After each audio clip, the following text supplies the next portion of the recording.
Now, as you're all probably aware, I am at the moment doing folk art designs, and there's a mammoth selection to choose from.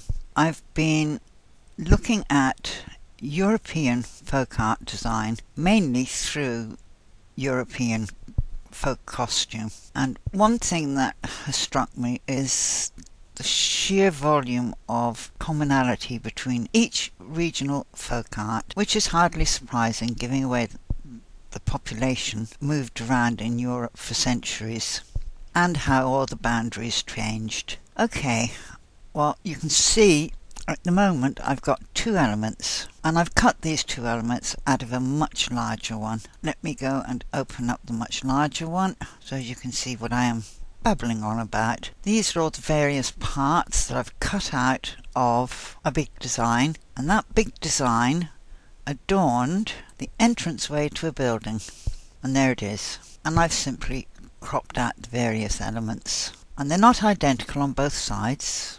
For instance, this flower has got a different motif in the middle to this one. This flower is slightly different from this one. This bird is different from this one. These two are different from each other, and I shall be uploading all the segment parts that I've cut out of this, and what we will be doing is putting together a folk design for you to use. Now, I've found an excellent site. Yes, please. Okay, I'll give you the link for this. It's called Euro Heritage, and it's a series of photographs of regional costumes. Top one is, or the top ones are from Croatia. Then we come down into Spain, and that's very reminiscent of something else. Then we come into Portugal, and this is a wedding outfit.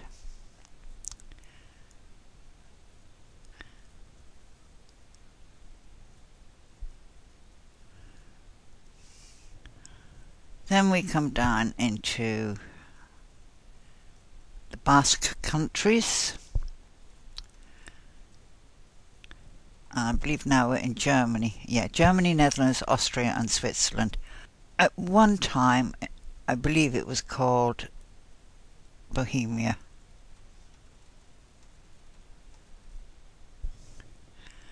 Denmark, Sweden, Norway and Iceland and Finland.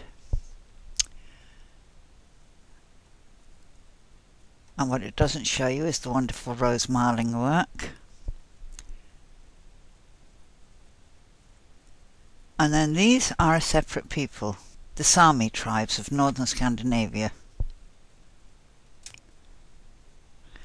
Now we have Greece and so on. So I'll let you go down through all the images. You won't find any embroidery patterns, but it does give you a taste of how similar an awful lot of them are. These aren't. These are a little bit like the Lapps and the upper half of Finland. Okay. I'm going to close that, and as I say, I will include these links, and I shall clean up the horrible grey in the background of these. I'll also send these to you, and then I've got some others, these, which are common across all the European embroidery designs, folk art embroidery designs. Flowers, plants, flowers again. One of my favourite flowers, cornflower. And these are all common motifs.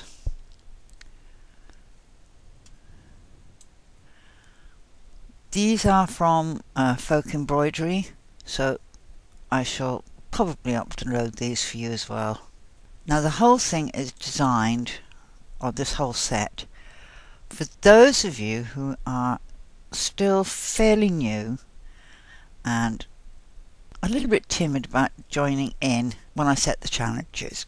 And the challenge will be to come up with a design using your colours, your choice of stitches. That's why I'm not including any colour photographs. I want you to choose them, and you'll get these Tyrolean hearts. This is a Tyrolean sprig, a Tyrolean tulip, which is common to all of the folk movement, and so on. They're all single elements, and I don't want you to produce a huge great embroidery, but I would like you to choose a couple and just embroider them in whatever colours you fancy, using whatever stitches you fancy, and have a go at the challenge. And this is from a specific region, Mateo Designs. Okay, so let's get back on with my embroidery. Right, so I've got my two elements. Now what I really want is I want to do this one, mirror it over here, and sit the flower down in here. And normally I would make it a lot bigger, because I like big designs. But I'm doing this in the 140 hoop, flipped on its side, so when it actually stitches, it will stitch a sort of T shape. No, it wouldn't be a T, would it? It'd be an E without the top and the bottom leg. Okay, Maggie, just shut up. So I'm going to go on now, and I'm going to copy this one. Copy, paste, flip horizontally. Move it over.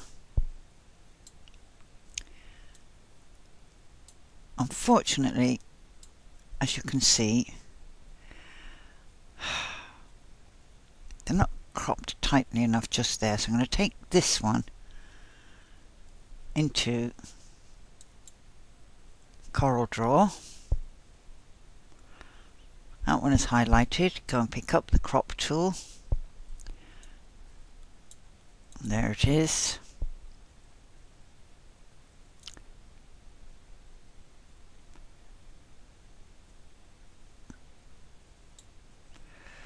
I move this one in just a little bit more,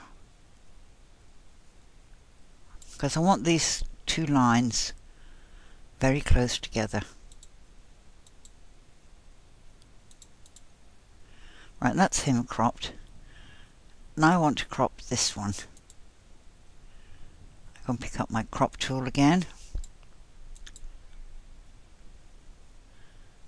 and just crop that one in.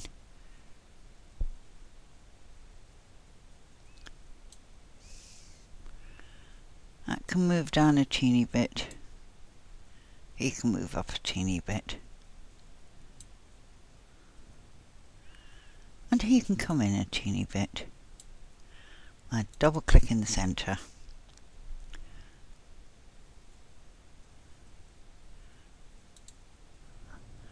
Go and pick up this tool, highlight this one,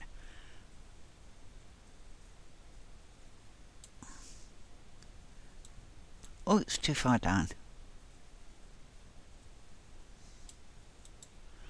That's about even Stevens. And now go back into MBX, and there we go. And I want to shift that over in this direction. There we go, so that's in the centre. Now what I can't do in Coral Draw, because it's so limited, is I can't actually remove this and then clone this down onto there.